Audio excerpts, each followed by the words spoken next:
Don't have time to visit each of Disney World's 4 theme parks? Well, we've got the info you need to know to knock one of these parks off your must-do list.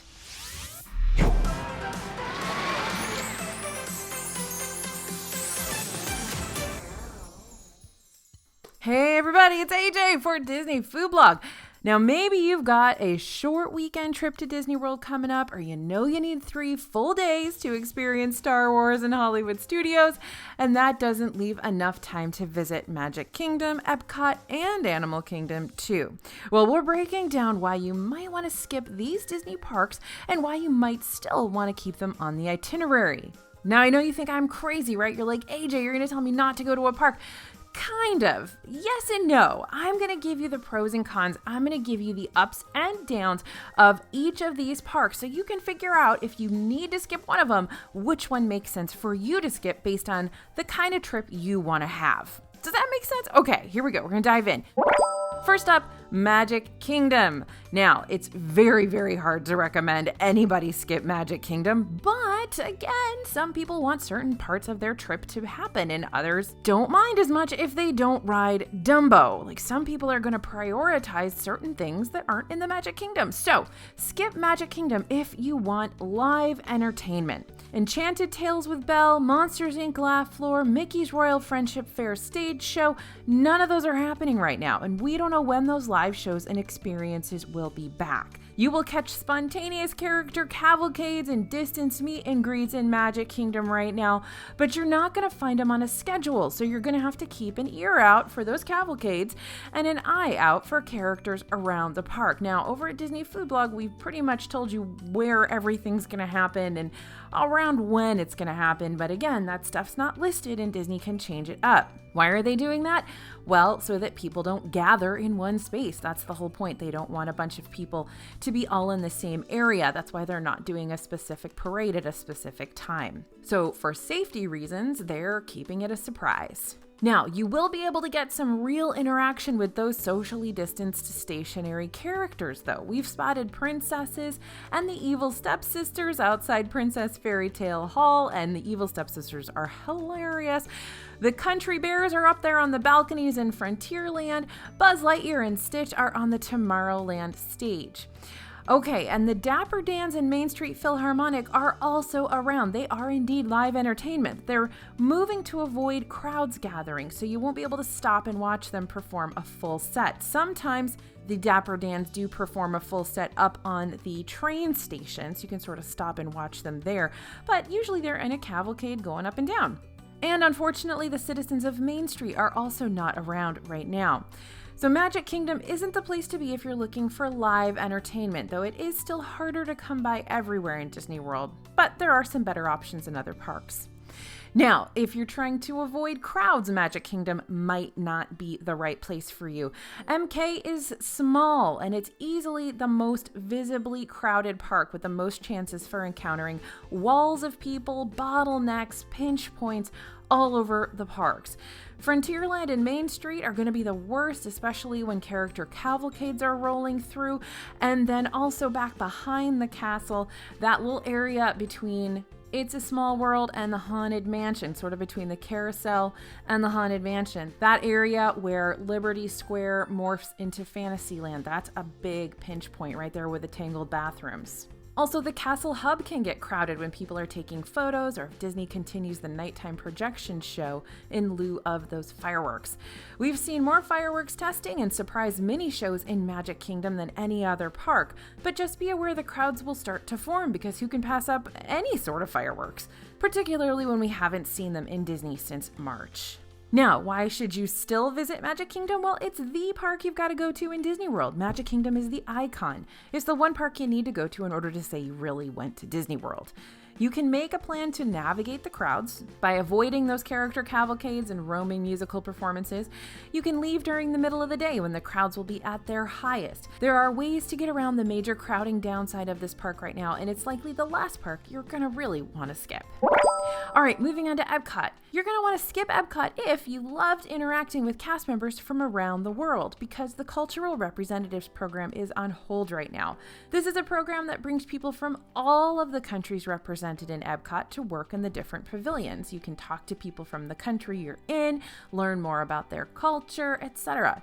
Many of the World Showcase shops and restaurants are reopened, but it's just regular American cast members now. They're not people from those countries anymore, so you can still experience the pavilions and kind of experience the cultures of those particular countries, but you don't get that extra layer you get from the cultural representatives. Now, another reason you're going to want to skip EPCOT is if you're all about the new cavalcades.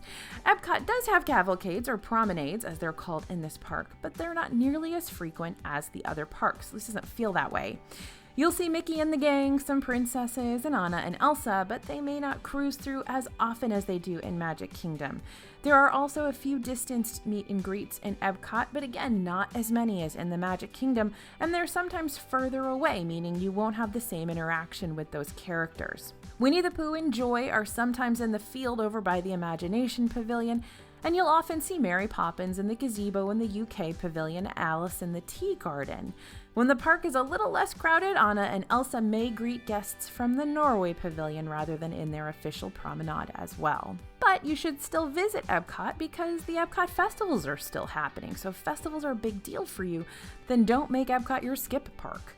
Now, the festivals are a little bit different, but they are still offering all of those food booths. They have specialty merchandise, and a few of the things we love about those festivals are still represented. The festivals also seem to be getting a little bit longer, which means more time to experience them and to try all the food from all those different booths.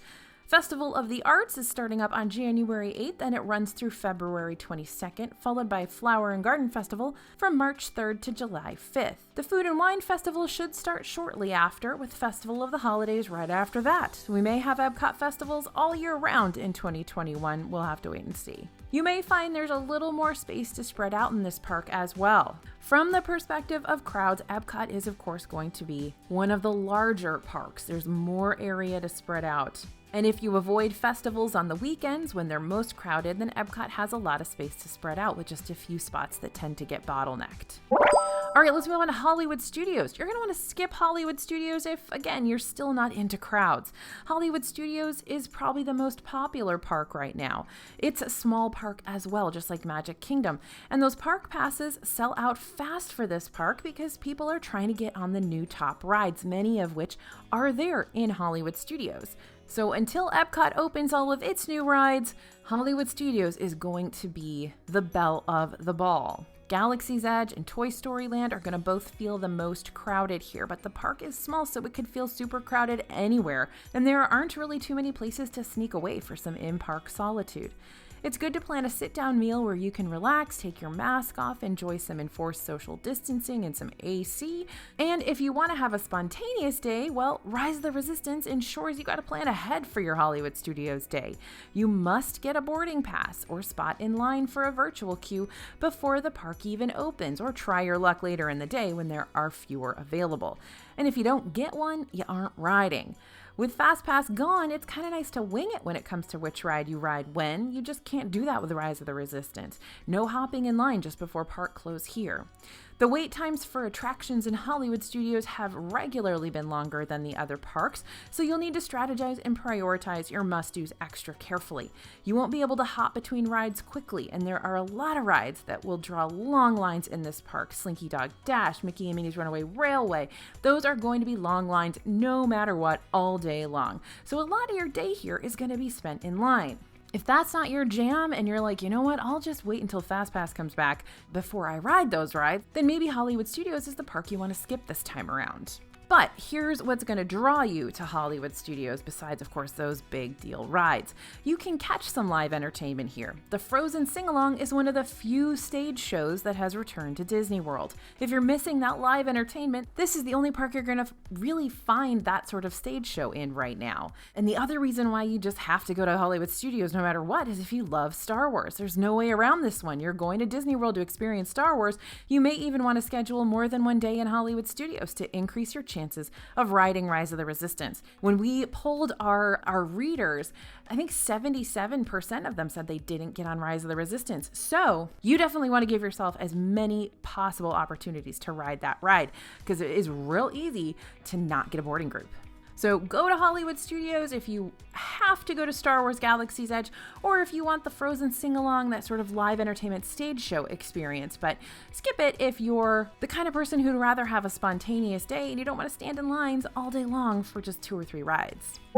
All right, moving on to Animal Kingdom. Okay, you're gonna want to skip Animal Kingdom if you want a ton of characters. In Animal Kingdom, those character cavalcades are flotillas, and you can only catch characters on boats as they sail by on the rivers in the park. You will see some more unique characters like John Smith or Chip and Dale in their dino costumes, but it's the same characters all the time. Magic Kingdom does switch out characters in their cavalcades sometimes, so you may see different characters depending on when you go. There are no distanced meet and greets at Animal Kingdom like you'll see in the other parks.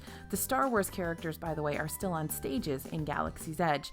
And the boats are further away than all of the other cavalcades, though you can get a good view if you stop by the relaxation station in Asia. So if you love lots of characters, you want to see lots of characters, Animal Kingdom's not the right park. You want to skip that. Another reason why you might want to skip Animal Kingdom is if you go to this park for its shows. None of Animal Kingdom's entertainment has returned yet. Festival of the Lion King and Finding Nemo the Musical have been removed from the guide maps, literally removed from the maps. So it's not just like, yeah, this is closed for now, like it is not on the map anymore. And there are no atmosphere performers either, so no acrobats in Africa or musicians in Asia. The shows are a great part of this park. It's a huge part of this park, and it's a big bummer that they're closed right now, and we cannot wait for them to come back. But because those are enclosed theaters, you know, it's basically like waiting for Broadway to come back, right? Like it's not safe at the moment, and so they're waiting until they get the okay for that to happen. Now, Animal Kingdom you should still visit if you really want to ride some of the best rides in Disney World. Flight of Passage may not be the new it ride anymore, but it's still technologically groundbreaking and exceptional. You've also got to go to Kilimanjaro Safaris, which is a great ride no matter how many times you've been on it. It's always different. And you got thrills with Expedition Everest and Dinosaur. Crowds tend to be the most manageable in Animal Kingdom as well, so if you want to avoid crowds, this is a great park. It's very large and not as many people come here. So although lines will get long for Flight of Passage and Pandora may feel a little crowded, overall it's much easier to avoid bottlenecks in this park. So there we've gone through all 4 parks. If you have to skip one on your next trip, if you're only there for a couple of days, or you have to choose which ones are going to work best for you, hopefully these pros and cons will help you figure out which ones you should prioritize based on how you want to experience your trip to Disney World. So are you going to be visiting every Disney World park on your next trip, or did this video help you cut down on your must-do parks to buy some more time in an EPCOT festival or riding Rise of the Resistance? We have guides to each park in 2021 to help you figure out which rides you've got to go on and where you should eat, and we have even more tips to help you plan your 2021 trip coming soon. So stay tuned and don't forget to subscribe to our channel. We've got so much good stuff coming up for you guys. I can't wait to share it. Thank you so much for listening. Thanks for watching. As always, this is AJ for Disney Food Blog, and we'll see you real soon.